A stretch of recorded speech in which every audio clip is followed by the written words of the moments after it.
first interviewees ready to go, and hopefully a couple more councils will join us. So tonight's meeting is an opportunity for council to hear from select applicants to the city's council nominated boards and commissions.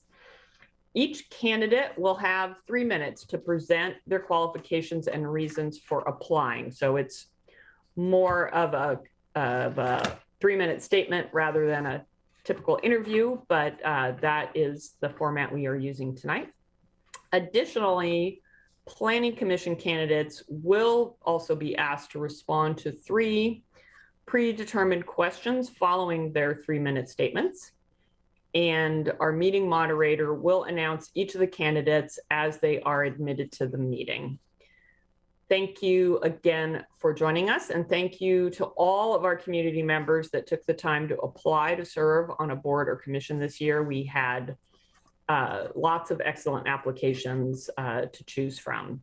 And we are going to start this evening with our applicants to the Toxics board. So I'm going to ask our meeting moderator if we have folks ready to speak with us. Thank you. Thank you, Councillor Syret. I do need to check with one phone number briefly. So phone ending in 884, can you please state your name?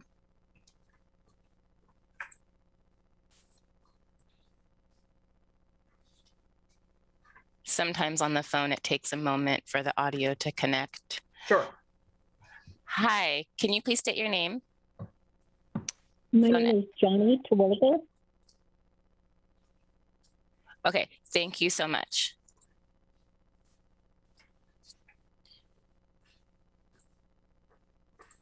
Okay, so Councillor Syret, it looks like we have Tom Stedman ready for the Toxics board. I do not see Olena Hornberger yet. So if you are ready, Tom Stedman, go ahead and please unmute. Tom Stedman. I'm a resident in Ward 4, been a resident of Eugene since 1978. I'd like to thank you for giving me the opportunity to come here tonight. I have one big reason for wanting to be on the board was to get a little more of an understanding of how the city operates within some of the different commissions boards. It's kind of an ulterior motive, but I do not take the responsibility of the Toxic Rights Board lightly. I think it provides a very great service to the community. What I like to do is go a little bit into my background. I've got 10 years with Weyerhaeuser on the emergency response team as an LT on one of the 4 teams as a training officer. During that time, I was trained up to Moonsuit SCBA. During that time also, I got a chance to see some of the different procedures of what the processes are for manufacturing within the mill. In one instance, I was put on a standby to monitor unloading of different chemicals. One of those was a 99% pure hydrogen peroxide. There was a slight spill in the course of monitoring it. What I believe to be where it spilled, it just literally dissolved the rocks right directly underneath it. Another instance, we had a young lady who was in the processing part of the mill.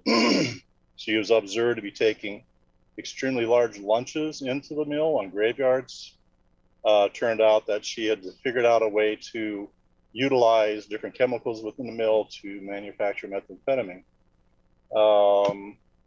My other experience is working with the Corps of Engineers, up at the powerhouse as an abatement painter. I learned more to be monitoring what were in the chemicals and the products I utilize. In one instance, it came to my awareness that 2 components, if they were allowed to mix and separate, they could produce an explosive compound that's been used in the past for, I guess, the shoe bomber. And so I, made an extra effort to monitor and to see what all was in the compounds. My training experience involved going to TVF&R, and in going up there, I got to meet some other EMTs, firefighters. Came aware of one of the mills that used a high concentration of chlorine to the white paper. If they had had a levee or a leak, it could have taken out maybe a third of Portland. Also in the course that I learned that there are some mills, Hynix being an example, that they would utilize different chemicals, compounds. They could bring them on site without documenting them because they were not in a permanent storage structure. I wish I had a few more minutes. I tell you about some of the volunteer work I've done here in town, but yeah, it'd probably take another 2 minutes to do that. All right. Thank you so much, Tom. Thank you.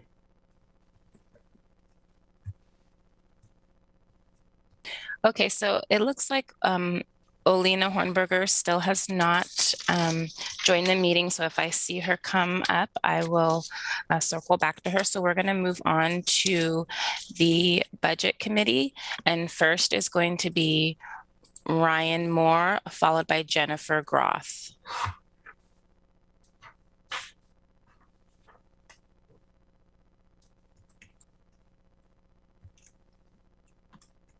Did it work? Can you hear me? Yes, we can. Very good. Okay. Hello, Mayor Venice and City Councilors. I have a lot to say, so I'm going to talk really fast, as usual. Sorry. I'm grateful for the chance to talk to you before you make your final decisions on whether or not to reappoint me. First, I have to apologize again for missing the last few meetings. They were the first I've ever missed, and I didn't take that lightly. But by way of explanation, for literally more than a decade now, I've been working towards my dream job, my dream career, really, in the state legislature. I've tried for it several times, failed every time. But 2 months ago, my best chance yet came up, and I just had to jump on it. So I put my literally entire life on hold. Everything's on pause, sacrificed much, including our budget committee meetings. And I regret that, but I have to follow my passion. So, as you know, tomorrow is Election Day, which means I get to resume my life after tomorrow. I plan to be at Wednesday's Budget Committee meeting as well as the final one. I think it's next week or whenever it is. I'll be there. So I'm humbly asking you to reappoint me. First, I always read and do my best to comprehend the packets and other materials. Not everyone can say that, sadly. I also have held to my personal goal of contributing at least one thing of value or one thought-provoking idea in every single meeting. And others may disagree, but I think I've met that goal, and I plan to continue doing that. Relatedly, I believe I've shown I'm not afraid to speak my mind, even when it's unpopular, but I strive to never be disagreeable, even when I disagree. Finally, I think my personal and professional backgrounds meet an otherwise unfilled need on the Budget Committee. In my different roles at the Springfield Eugene Tenant Association, I not only come into direct contact with a multitude of renters facing difficulties with our systems, services, and institutions, but also I lead our efforts to data. So, for example, last week marked the 900th eviction court filing we've tracked over the last 9 months. And CEDA is the only organization in the entire state, and I think in most other states, that has the ability to dive into detail on renter issues and evictions like that. Anyway, I'm the one who built that process. I'm clearly passionate about it. I think it's yielded useful information for the committee during past meetings, and I'd like to be able to continue to contribute in that way. 52% of our city are renters, and so I feel I have a good voice to speak to that. I know there aren't chances for questions, but I think you all have my phone number, so feel free to call or text if anything comes up. Nice seeing you. Thank you, Ryan. Thank you, Ryan. Next is Jennifer Groth, followed by Zach Mulholland. Hi, my name is Jennifer Groth. I'm pleased to be here today and see all of you. Thanks for the opportunity to speak. I am currently a resident of Ward 1. I've been a resident since September 2018. Previous to that, I lived in Coos Bay, Oregon for 20 years. I'm currently employed with Rural Development Initiatives as the Director of Policy and Partnerships. And in the past, during my time in Coos Bay, I worked with as a city councilor for 8 years, including as president of the council, chair of the budget committee for the city, Also worked on the budget committees with the County Urban Renewal District and the Southwestern Oregon Community College. Also employed for a couple of years at the Coos County Airport District as their business manager. So on the other side of the coin, so to speak, I also created budgets for review by the elected body. And my educational background, I have a master's in public administration from Syracuse University with an emphasis in public budgeting. I think that's probably it. Also, I tend to be succinct, so I don't take the whole 30 minutes. All right. Well, true to form then. Thanks, Jennifer. Thank you. Okay, next is Zach Mulholland, followed by Kevin Cronin.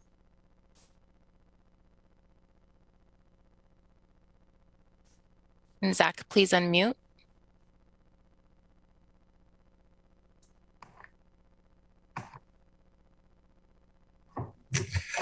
Hello, Mayor and City Council. Thank you very much for the opportunity to speak with you tonight. A little bit about my background.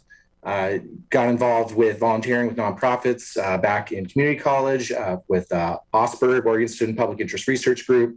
Worked on a plan to get Central Oregon Community College to 100% renewable electricity. And then when I moved here, worked on a policy to ban plastic bags here in the city of Eugene, which I know at least a couple of you voted for, I believe. And since then, I founded Divest UO, which helped get the UO Foundation to stop investing in fossil fuels. Served on the board of the Oregon Organic Coalition. Served on the Eugene Sustainability Commission for 5 years. Ending up as the vice chair and chair the final 2 years, suggested policies on home energy scores and a lot of work around climate work, especially energy in buildings.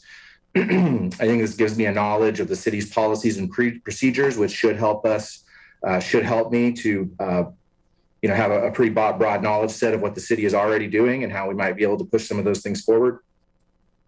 The last few years of work, 2015 to 2018, I worked on the Clean Energy Jobs Bill at the Oregon Capitol. I took a step back and opened a cafe and catering business, which unfortunately I was not able to restart after COVID. I'm back doing political work. I'm contracted with Beyond Toxics, where I've gotten to work with many of you on air quality and climate issues, looking at public health overlay zones, risk bonds, reducing energy, natural gas use in buildings, and look forward to working with you on those policies, continue to work with you on those policies in the future. Currently serve on the board of the Sierra Club Many Rivers Group, and I'm on the political committee for the statewide board of the Sierra Club. Also serve on the active Bethel Community Neighborhood Association board, where we've been working to get a new neighborhood plan, as well as have committees around reaching out and attracting new businesses to the area and adding amenities like bike paths, and then working with to develop the Golden Garden Ponds project in a way that serves the neighborhood and the whole community. Bethel is really underrepresented on boards. As of last year, only 1% of board and commission seats were filled by people from Ward 6. I hope that I can help represent Bethel on the budget committee and on boards and commissions generally. We've been around for a while, working with you all, worked to get the climate recovery ordinance passed and get a climate action plan, and now working to make it stronger and implement it. And so we've done so much together, and there's still a lot more to do. And I look forward to trying to help you make that work successful. And just appreciate the opportunity to serve, and thank you for the opportunity to speak to you here tonight. Well, thanks so much. Have a great night. Thank you, Zach. Okay, next is Kevin Cronin. Hey, Mayor Venice, members of council. For the record, my name is Kevin Cronin. I am seeking an appointment to the Eugene Budget Committee. This assignment is a good match to my skills, abilities, and previous experiences. I hope to represent my community and provide a voice at the table for underrepresented folks. In my professional life, I work as the Director of Member Relations and Industry Support for Housing Oregon, which is the Association of Nonprofit Affordable Housing Developers. We advocate for and support our affordable housing providers in Eugene and around the state. My budget experience is significant and robust. I've chaired the Lane Community College Budget Committee and served a term on the Lane Regional Air Protection Budget Committee. And while I was a legislative aide, my boss served as the Ways and Means General Government Subcommittee Chair, which reviews all of the state agency budgets. I'm very familiar with the budget process, and I have the technical skills to look at large agency and departmental budgets.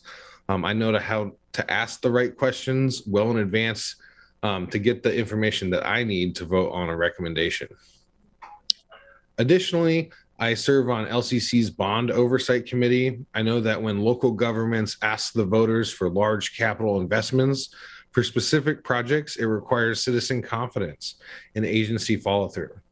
This experience with different types of local governmental budgets make me an ideal candidate for this position. I know that serving on the Budget Committee is about conducting a fair process that is in line with Oregon budget law. Community and stakeholder input is an important part of this process. I will treasure this duty and treat it with all due seriousness. I've been a part of budget hearings that have lasted well into the night, so I know what I could be signing up for. If selected, I will enthusiastically carry out these duties and treat our stakeholders with honor and respect. Finally, I will end with this. I'm one of the 52% of Eugenians who rent their primary dwelling. Renters are chronically underrepresented in our city government and neighborhood associations. Over the past 12 years, I've had an opportunity to live in 5 of our city wards, 1, 2, 3, 7, and 8. I currently reside in the West Eugene Community Association area, and we don't have a neighborhood association. And this committee is actually one of the few opportunities someone from my part of the city has to be involved in the process and have their voice heard on important matters. Thank you very much for your consideration. Thank you, Kevin. All right, so that concludes the Budget Committee. Next will be the Civilian Review Board, followed by the Human Rights Commission. So we will have Monique Griffin, followed by Richard Rosetta.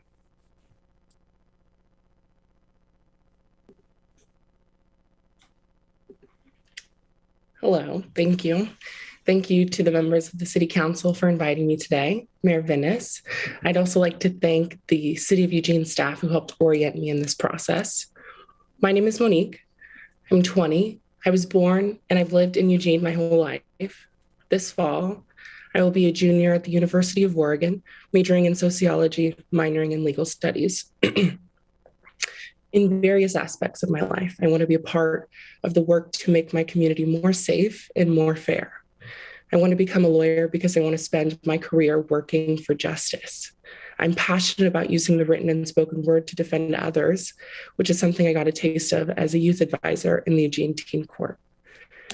I'm hoping to participate on either the Civilian Review Board or the Human Rights Commission because I'm looking for ways to be involved in my community now.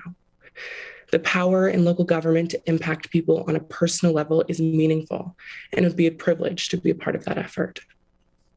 As others have mentioned, serving on a board or commission is also a learning opportunity. I revel in the opportunity to learn in such a hands-on way while simultaneously working to make a difference.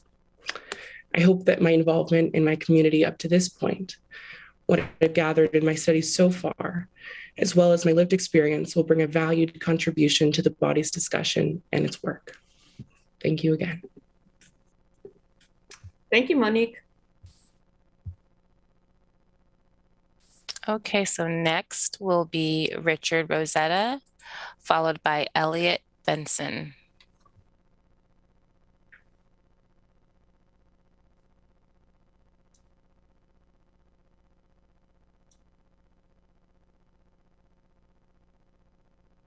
I'm here. I don't know where, I don't see myself, but I'm here. Can you hear me? Yes, we can. Okay, this is Rick Rosetta. I've been on the Civilian Review Board before and termed out, and would like to be reconsidered for appearing on that board.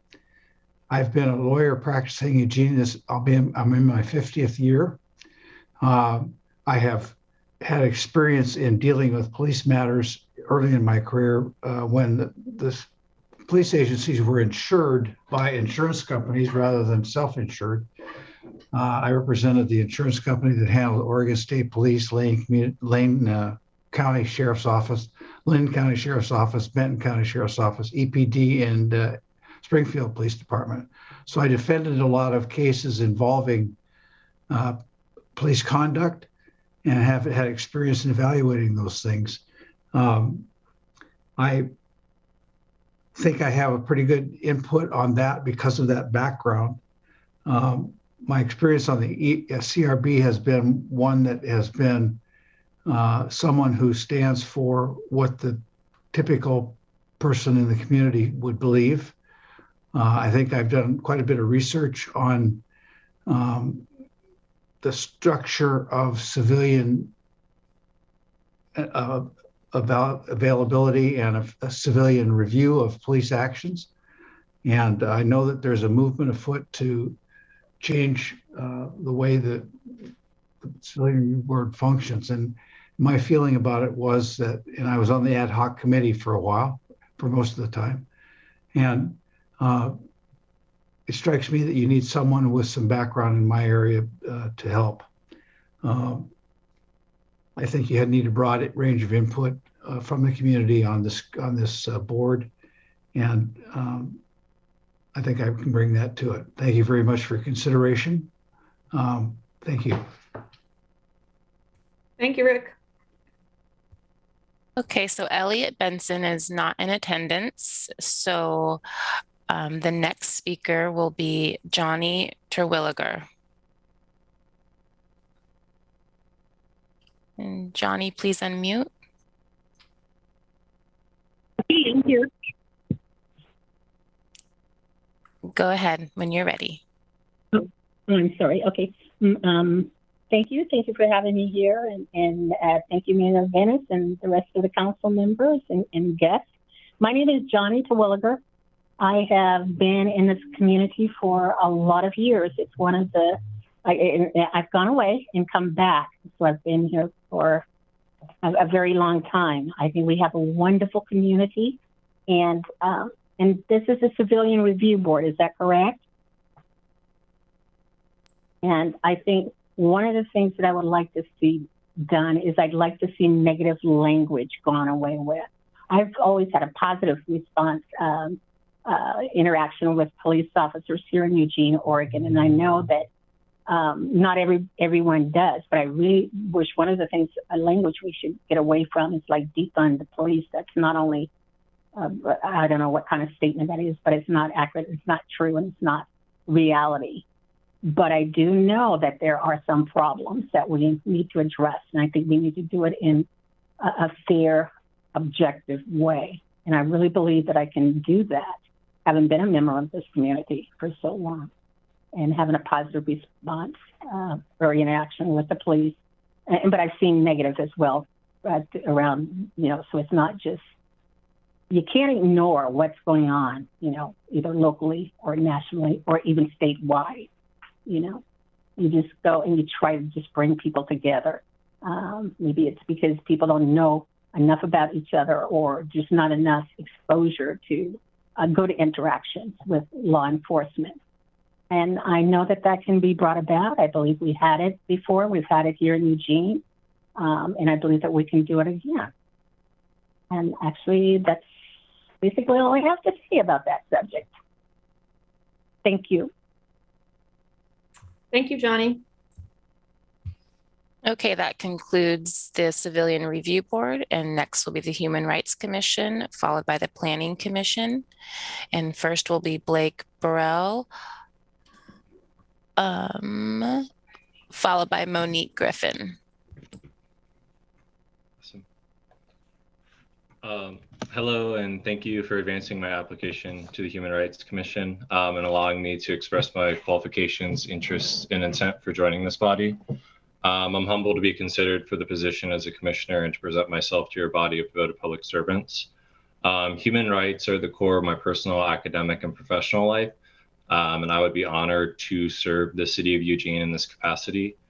There are various attributes of my professional and social identity that make me qualified for this role. I come from a working class Appalachian family where I witnessed the impact of social disparities related to mental and physical disability, addiction, racism, sexual discrimination, and poverty. After leaving home, I attained 2 bachelor's degrees, one in anthropology and one in psychology. And then I pursued education and certification, organizational management, leadership, ethics, different areas of interest pertaining to diversity, equity, inclusion.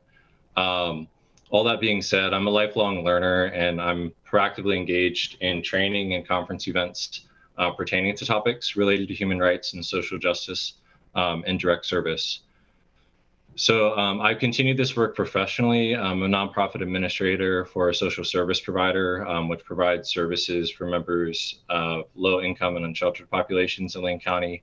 I provide administrative support for various programs, providing emergency shelter, transitional shelter, renters education, things like that. And I use this role to advance equity practices for our organization.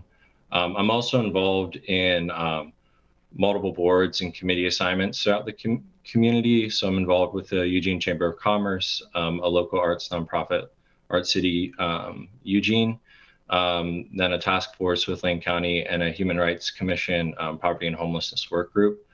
So participation in these groups has provided me with a unique scope on the greater Eugene area, and also the needs of our civilian population, nonprofit sector, and business community.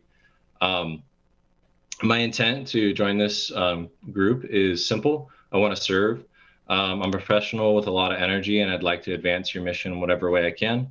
My career has given me opportunities to work with various cities and study a broad spectrum of topics pertaining to human rights. I know that that's a primary function of this commission, and I'd like to bring that skill set to serve our community. So I'm energized. I'd love to be on this group, and I want to grow with your commissioners and contribute my energy to furthering human rights in our community. So I believe this work with the commission is imperative to realizing our goal to be a prosperous and truly inclusive human rights city. Thank you, Blake. Okay, next is Monique Griffin, followed by Thomas Hiera. Thank you. I wasn't sure if I was going to be speaking twice or not going into this. I think I'd just like to use this time to briefly expand on the work that I'm doing today. In addition to being a student, I'm a clerk at a law firm. Many practices in the firm, I tend to work in the family law area. I serve on the board of Bridges, Oregon, a domestic violence clinic, and I'm also on the community council for the Human Rights Campaign's job readiness development program. In each of these, I think what they reflect is just that I'm trying to make a difference in everyday kind of people's lives, trying to impact the most marginalized communities in the best way that I can. I am young, but I tried to listen and learn from others and use the experience that I've had up until this point. That'll be all. Thank you. Thank you, Monique. Okay, next is Thomas Hiera, followed by Johnny Terwilliger.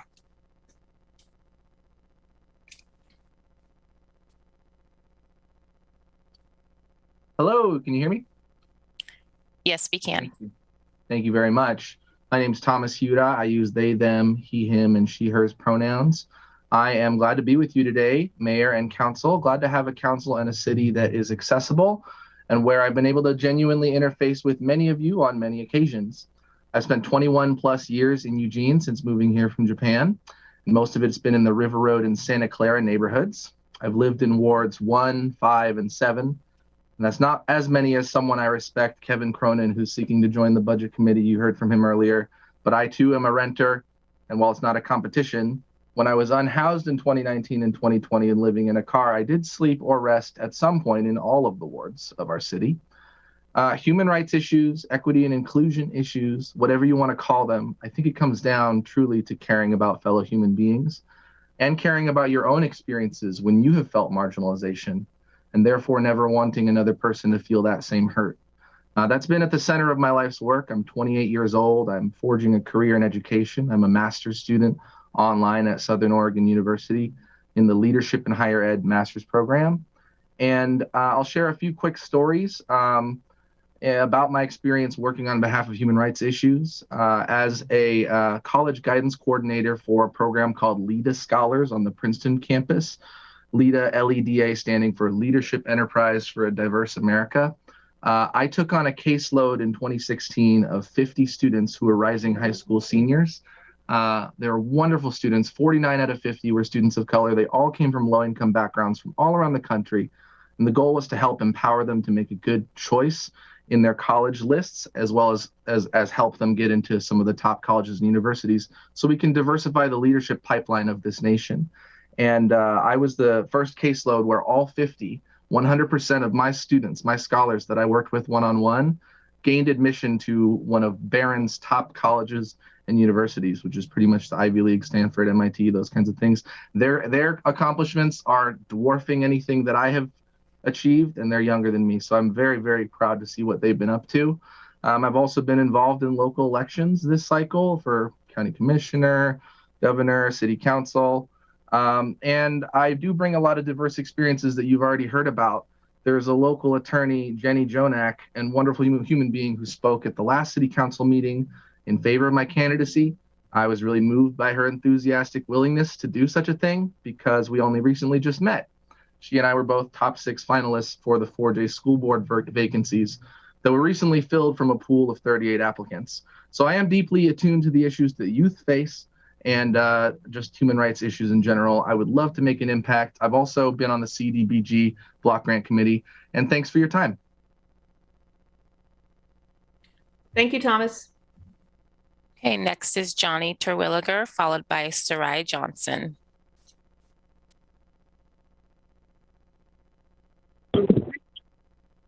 Okay, hi, this is Johnny again. Thank you for allowing me to speak and inviting me here.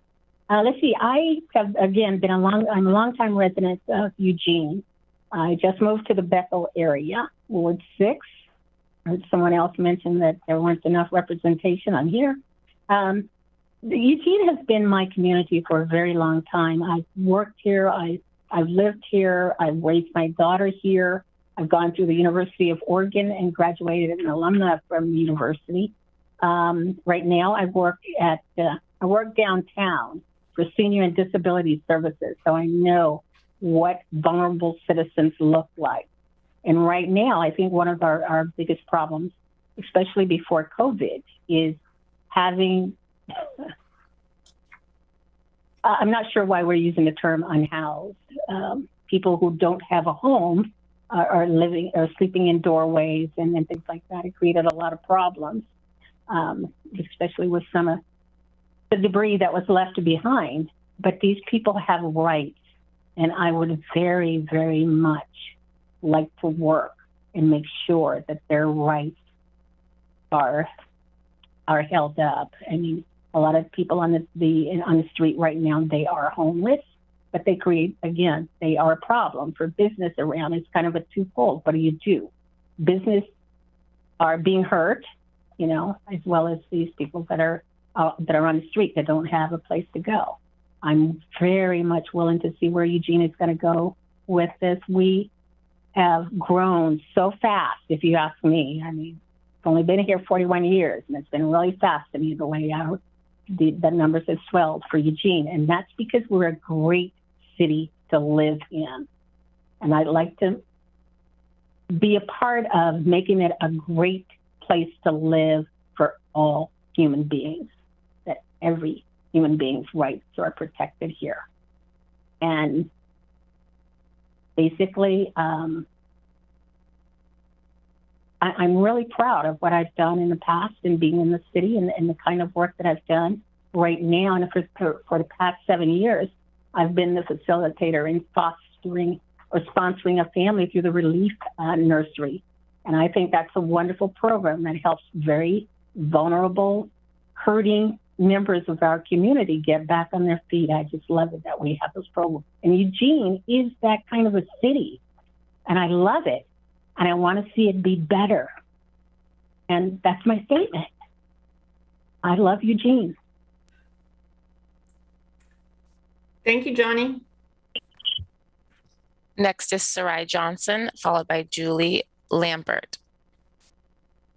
Thanks, Naya. Thank you, Mayor Venice and Council, for considering my application to become a Human Rights Commissioner for the City of Eugene.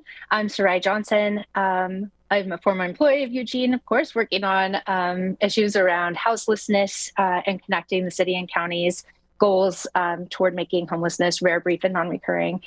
So I've appreciated the work that we've been able to accomplish together, and also want to contribute to that in further ways. Throughout my career, I've truly dedicated myself and my time, energy, and expertise toward building systems that are accessible to all people, no matter where they start out. My work in community economic development, homeownership, asset building, and houselessness has exposed me to many inequities that are embedded in the way we live every single day. One of the crucial things that I've noticed in my career and also in volunteer experiences and my own experience growing up as a working class kid is that access to those mainstream resources and systems is essential for someone to have a self-activated and complete life. So my work is really located in that intersection between the systems and where individuals meet those systems. So helping people essentially access things that otherwise would be difficult for them to get to, whether that's through helping to create parallel systems or to help people educate themselves and to learn how to access things as they are. As a Human Rights Commissioner, I'd like to dedicate myself to serving the needs of all humans who call Eugene their home. I will support and participate in robust conversation around city policies, ordinances, other actions that we might take as a city and as citizens of a city that have impact on people who have vulnerabilities and whose voices have not always been sought out, but we really need to hear from them at this time. I'm really proud to live in a city that prioritizes human rights, where we have our own human rights local ordinances. And I'd like to contribute to the continued success of the city of Eugene as we grow and change, as new people join us and call this place our home, as people who've been here a long time continue to be here, that I'd like to contribute to this place and to this well-being and the activation of all of our residents toward making this a better community for everybody to live in, especially those who have not traditionally had proximity to power. So thank you for considering my application. I look forward to continuing to serve the city in one way or another. Thank you. Thank you, Sarai. Okay, and our last speaker for the Human Rights Commission will be Julie Lambert, and then we'll be followed by Olena Hornberger for the Toxics Board. All right.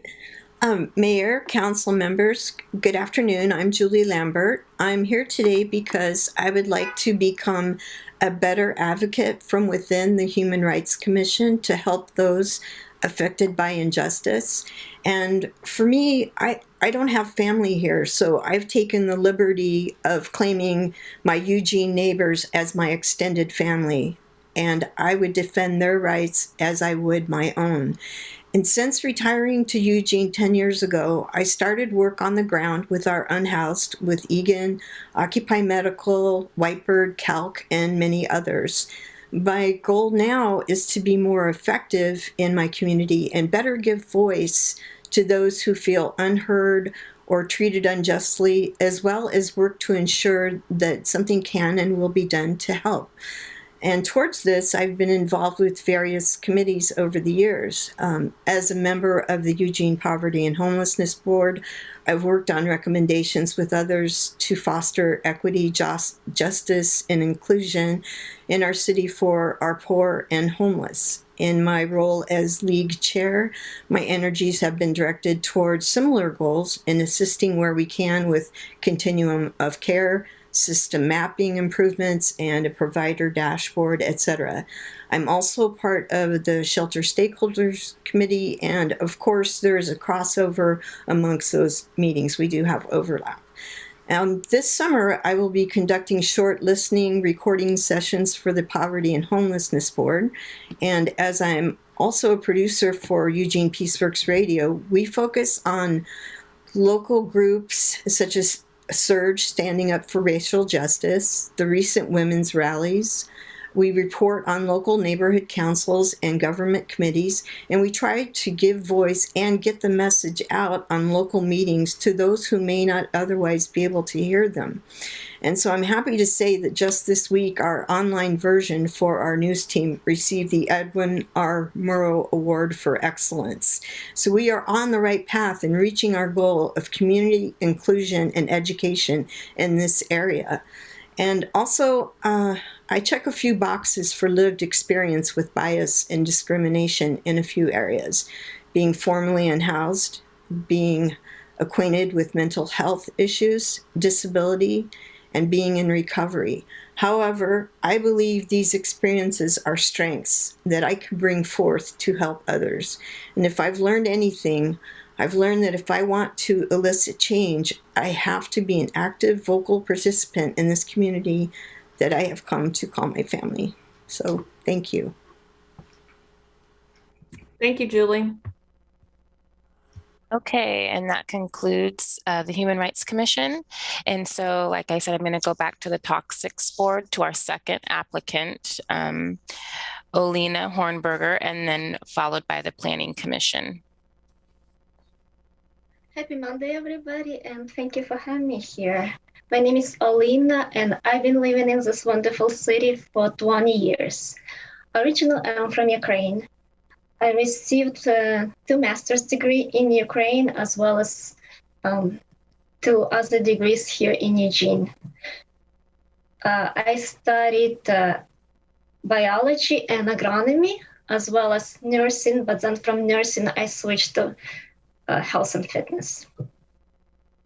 I love working with people. I love our community. I speak many languages, which include Russian, Ukrainian, English, Spanish, and Arabic. I love everything about Eugene. I would like our city to continue being green. It's the first thing that I noticed when I moved here. The air, the clean streets, everything was so exciting. I never imagined that water would be blue. I thought it was an imagination of some kind of artist that water is blue, because I never seen blue water in Ukraine.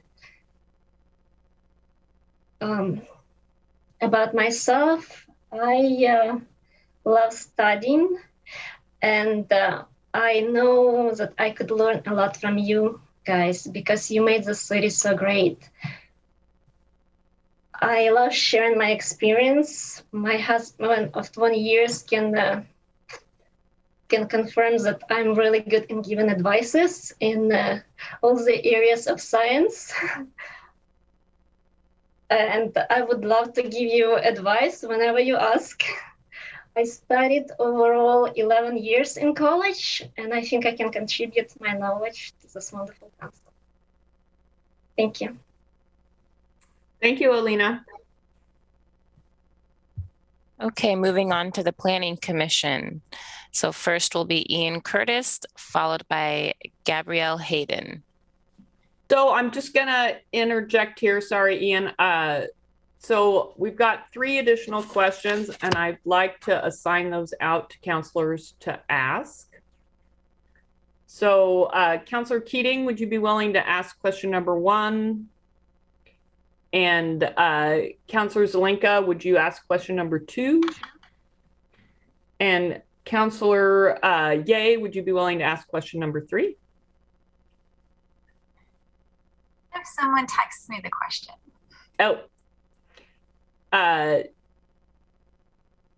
Or you can ask someone else. Yes. Counselor Groves, do you have a copy of the questions in front of you? Yes. All right. Would you be willing to do number 3? All right. Great. Thank you, Ian, for letting us do that little bit of business I didn't get a chance to earlier. So we'll start with your statement, and then we'll go through the questions. Perfect. Good evening, Mayor, members of the City Council, and others involved today.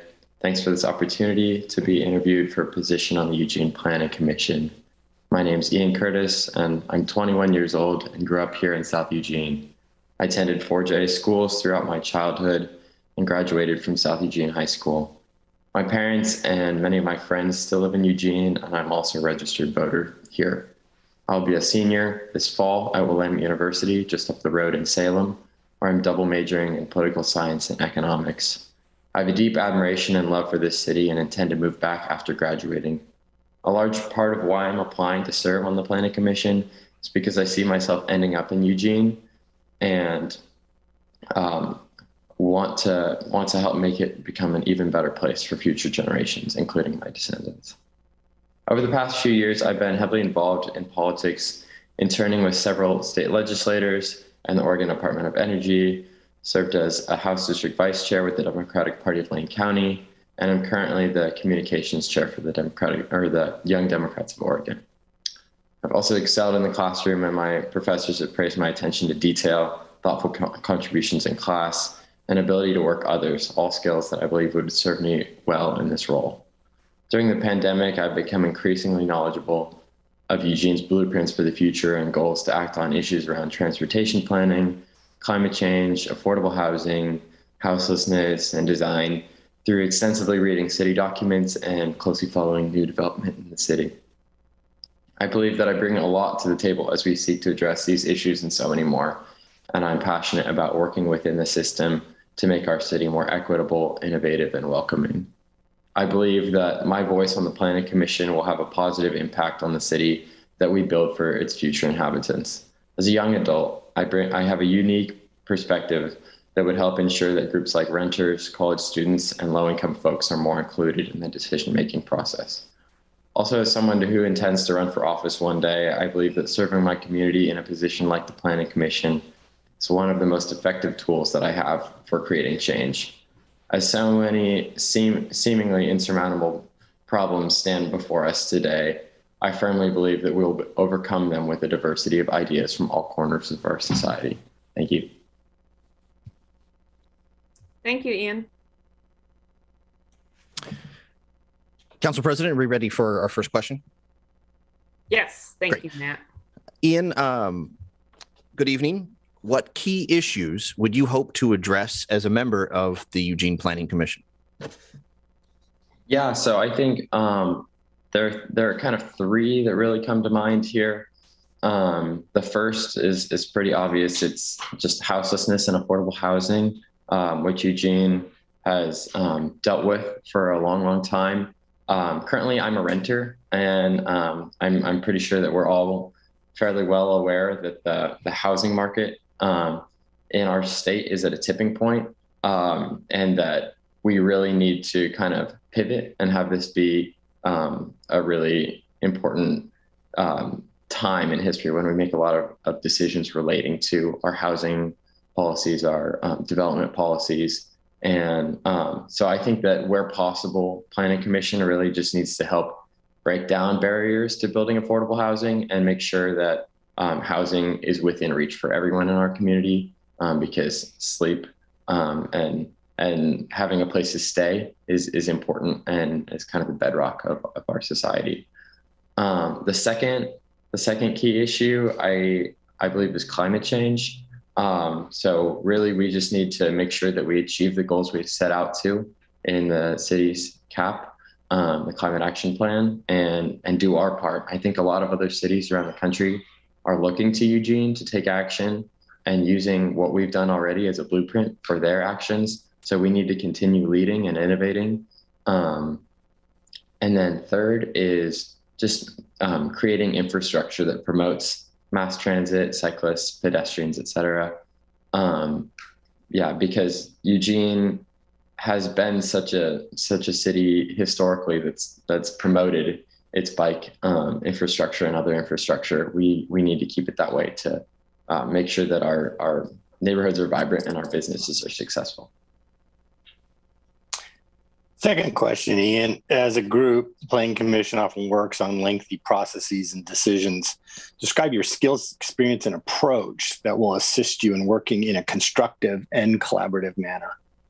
Yeah, I believe that I'm a team player and I do my part really well. And while that role may vary, sometimes I'm the one leading the group, sometimes I'm the one doing a lot of listening, sometimes I'm kind of filling in the gaps or organizing things. I work pretty well with other people. I'm good-natured and amicable in that sense. And I'm also someone that others can count on, especially when the task at hand really matters. And one area where it really matters is helping our city become a better place. So I think that I would do well in working with other folks and working collaboratively as a part of the Planning Commission. Okay, Ian, welcome. The third question is the Planning Commission often, let me start over. The Planning Commission must often consider and balance complex issues when reviewing planning documents and making land use decisions. In your opinion, what are the most important factors for the Planning Commission to consider in these efforts? Sure, yeah. And I think I kind of touched on these a little bit earlier, but the three that I'll come back to here are equity, inclusivity, and sustainability. So I think ultimately the goal that I have and that probably all of us have for Eugene is that it becomes a world-class city. And I think a huge piece of that is making sure that we have all kinds of voices involved in what that looks like and in that creation. So I think a good place to start is just a lot of the projects in the last 5 years that we've undertaken in preparation for the World Championships for track and field have really represented a really big investment, a historic investment in our city. And it's an investment that we really have to let be the beginning and not the culmination of a lot of our progress.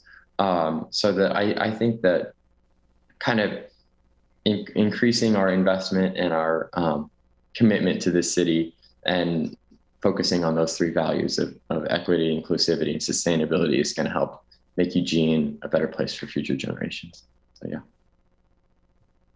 All right. Well, thank you, counselors, for helping us with the questions. And thank you, Ian, for speaking with us this evening. Thank you so much.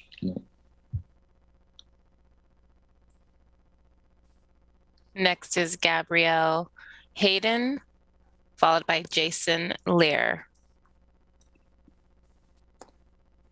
Hello. Thank you very much.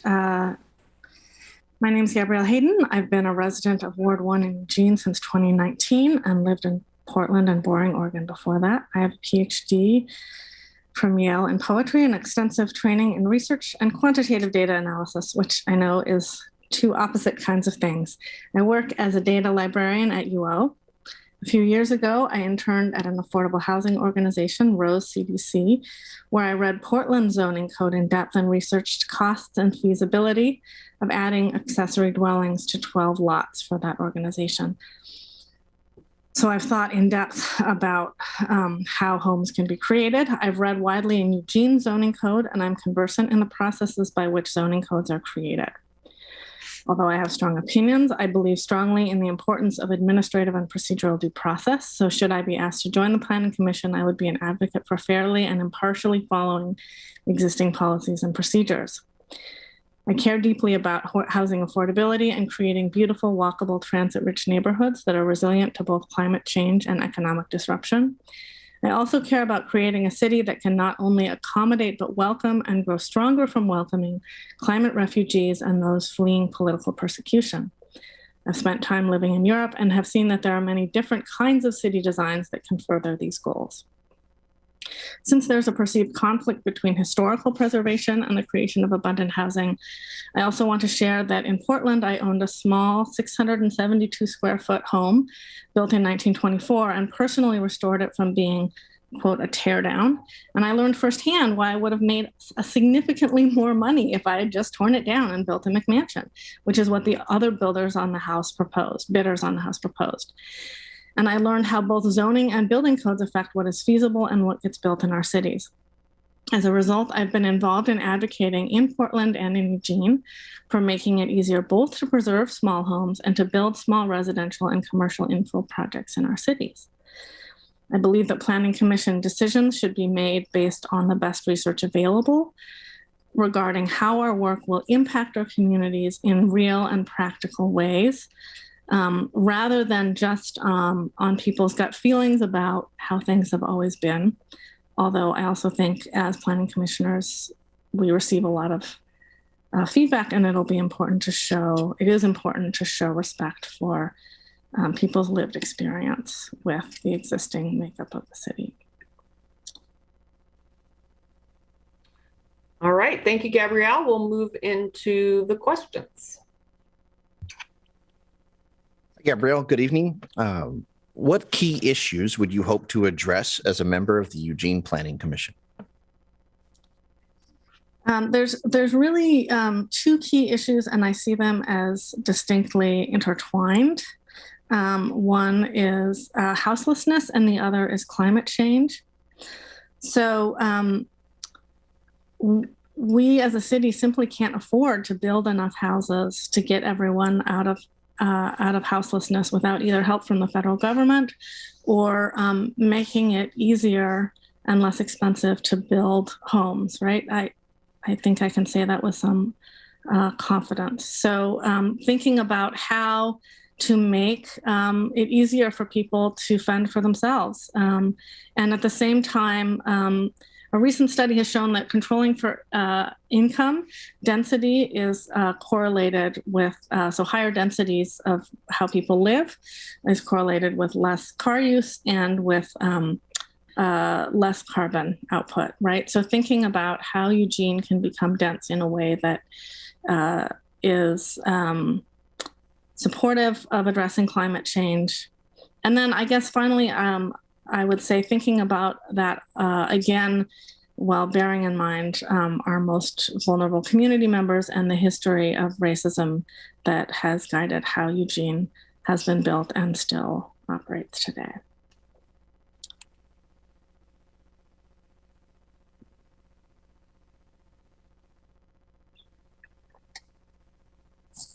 The second question, as a group, the Planning Commission often works on lengthy processes and decisions. Describe how your skills, experience, and approach will assist you in working in a constructive and collaborative manner. That is a great question. As a librarian, I work in an environment that is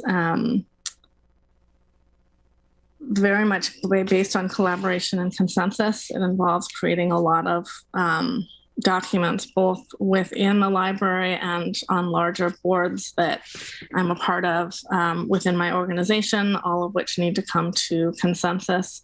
The process can be challenging. It can be frustrating at times. I'm all too familiar with how easy it is to derail things by, saying, I think we need to revisit how we've defined these terms, right? Or whatever the issue is, right? And so I am very much a believer in at once advocating strongly for my point of view and at the same time being willing to let it go in the service of getting things done.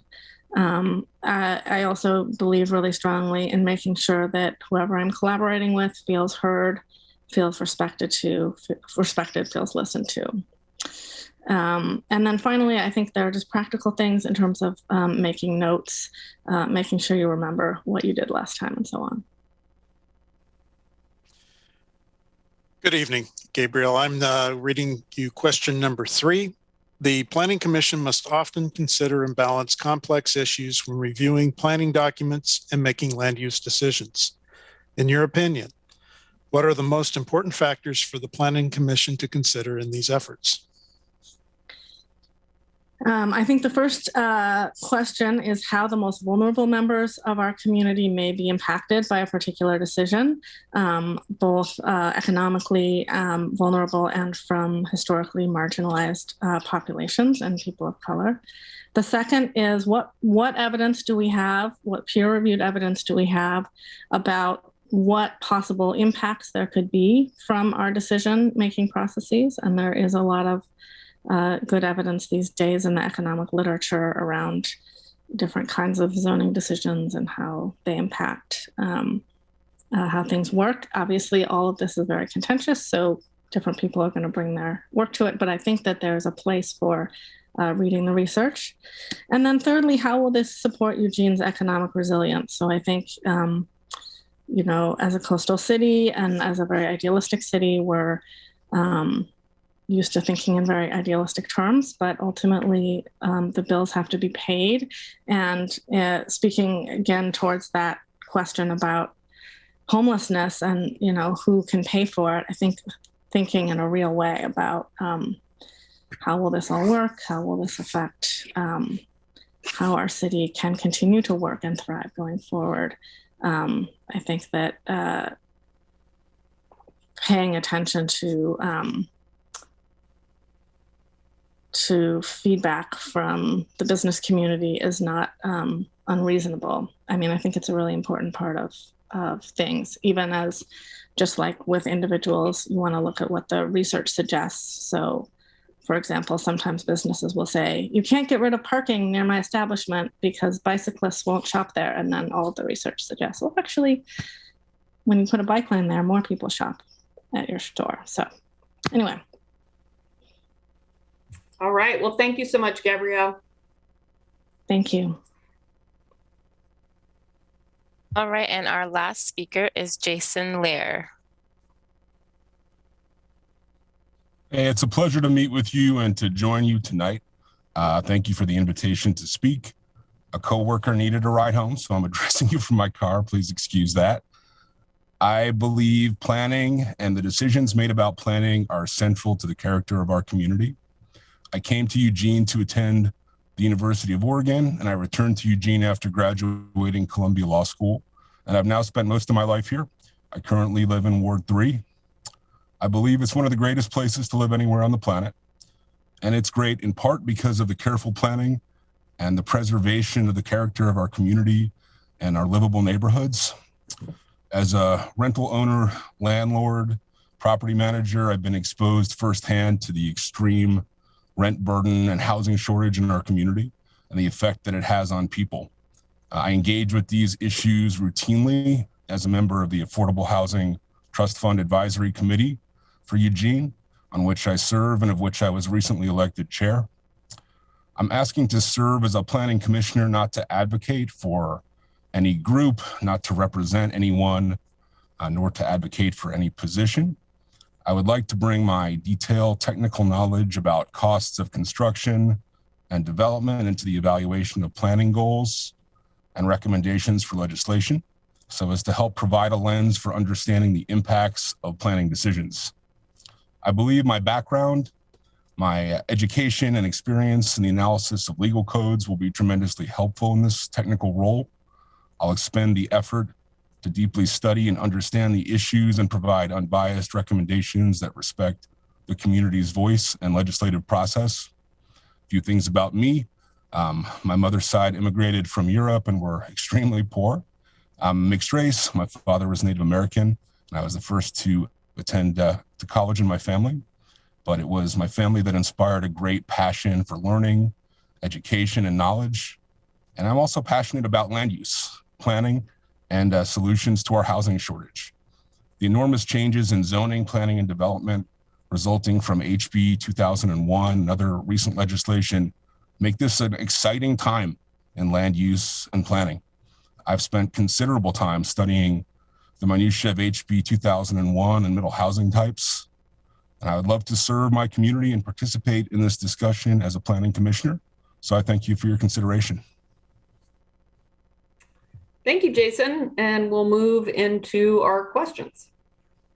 Thank you, Council President. Jason, good evening. What issues would you hope to address as a member of the Eugene Planning Commission? Well, the housing shortage that we're experiencing is the most pressing issue facing our city. We have one of the greatest housing shortages in the country.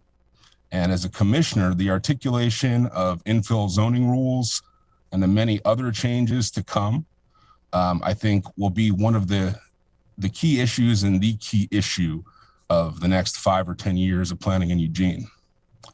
But the second issue that I'd flag would be transportation, because the influx of new residents, the increase in density is already creating new problems for transit, congestion, and livability. And it's important to address these challenges and to find balance as we create greater density in our neighborhoods. And the third would be livability. We must have the utility infrastructure, the tools to support the growth of our community, including parks and open spaces. And we must retain a walkable, bikeable, beautiful city, even as we accommodate growth in order to resolve our housing crisis.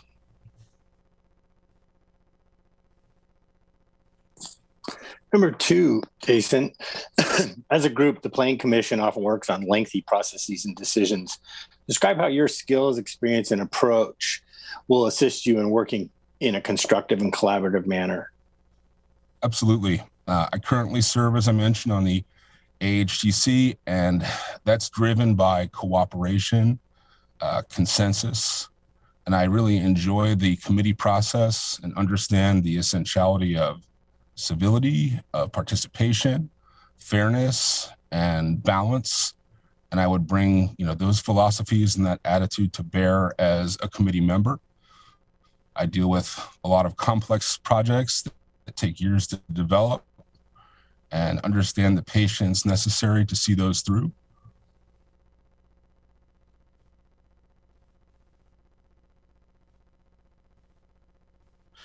Okay, Jason, good evening. I have number three. The Planning Commission must often consider and balance complex issues when reviewing planning documents and making land use decisions. In your opinion, what are the most important factors for the Planning Commission to consider in these efforts?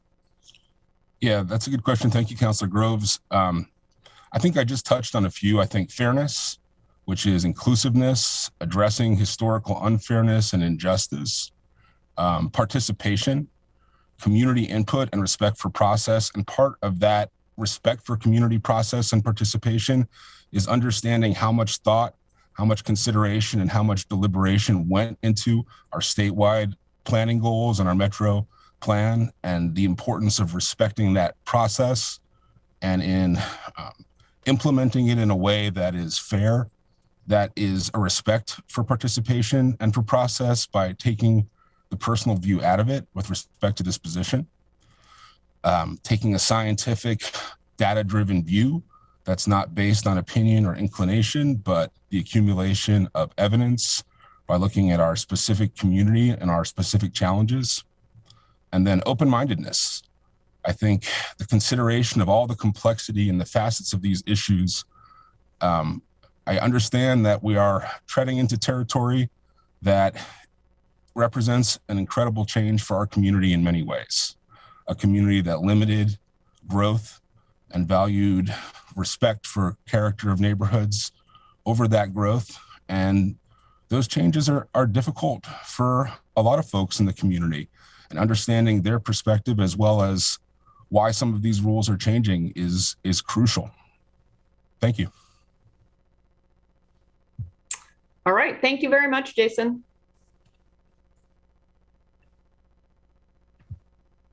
And that concludes our boards and commissions interviews. Councilor Syret. Thank you, Naya. Before I call on Councilor Zelinka, I just wanted to thank you all for starting this evening a little bit early. We had concerns that if everyone had showed up, we would have been pushing closer to 7:30, but we got through it more quickly. Some people were brief, didn't use their whole time. So appreciate you guys all being flexible. Councilor Zelinka. Yeah, I was wondering about the people that that didn't show up. I know there's lots of reasons why people can't do it, like life, and it's sometimes difficult and sometimes unforeseen things happen. And we've often, as a council, made another opportunity for people to come, or we've done it a little bit before one of the other sessions to do like a makeup time and do their 3 minutes. I'm wondering if that's what we're doing here. I mean, there's Elliot Benson on the CRB, Dan Charles on the Human Rights Commission, Paula Flytel and Greg Steiner for the Planning Commission. Oh, I don't know why they didn't show up. So what are we going to do about it? My suggestion is that we set another time before a meeting and allow them to say their 3 minutes or be interviewed. I'm sorry I was late. I had some work requirements, so I didn't catch the very first part of the toxics board folks. Yeah. I think there's a tape you can watch. So yeah. And the first couple of planning commission. Yeah. Budget committee, sorry. So according to the AIS, our appointments are scheduled for June 13th. So we'd need, staff would need a little bit of lead time to, collate ballots. But I guess unless folks withdrew their application, it does seem like we have time in terms of the calendar to find another chunk of time to interview these last folks. Sarah? So I just wanted to real quick speak to Edwin Fine withdrew, Paula Flytel withdrew.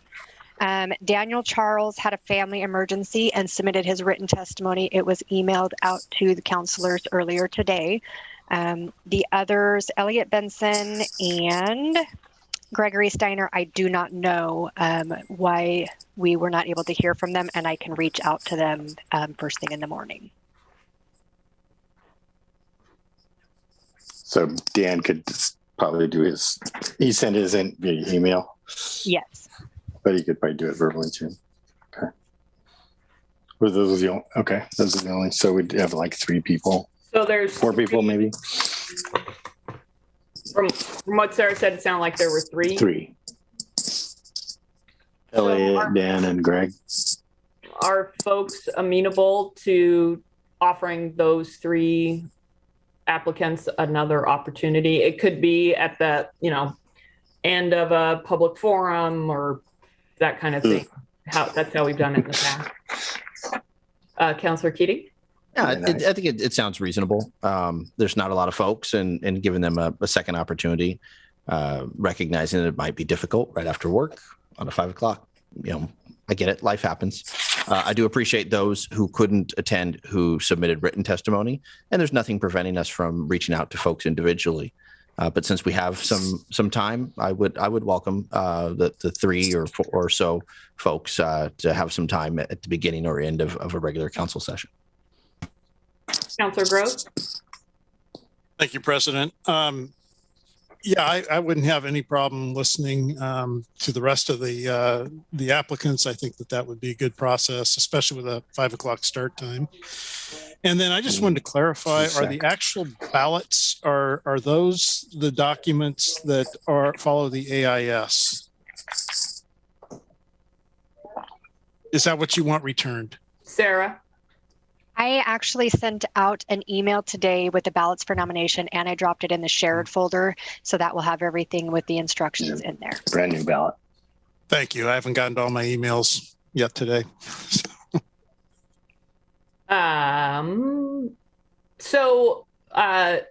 What I'd like to suggest based on this conversation is to ask the mayor and city manager and staff to reach out to, I think, even the gentleman who submitted a written statement. So anyone who's still hasn't withdrawn their name, and see if we can schedule them it doesn't all have to be on the same night or anything like that. And get them in before our ballots need to be marked up.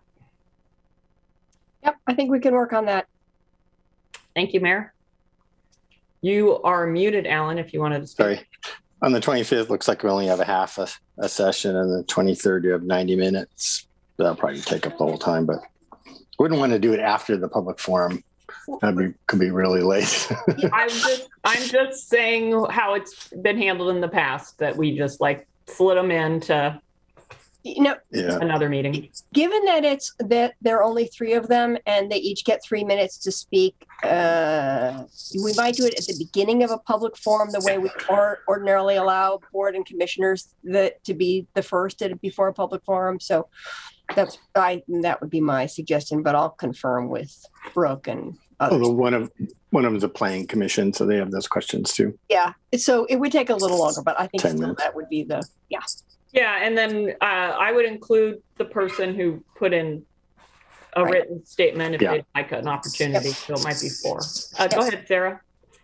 I just wanted to say that the ballots that you guys received do say due on May 20th. That obviously will be updated since we're going to be rescheduling. So I know that that would be an issue, and I'll get a new date once we figured out when we have those people to do their statements.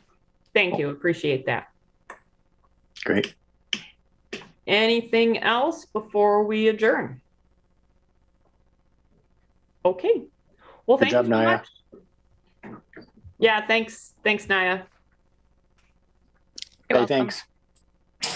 Okay, see you guys at 7:30.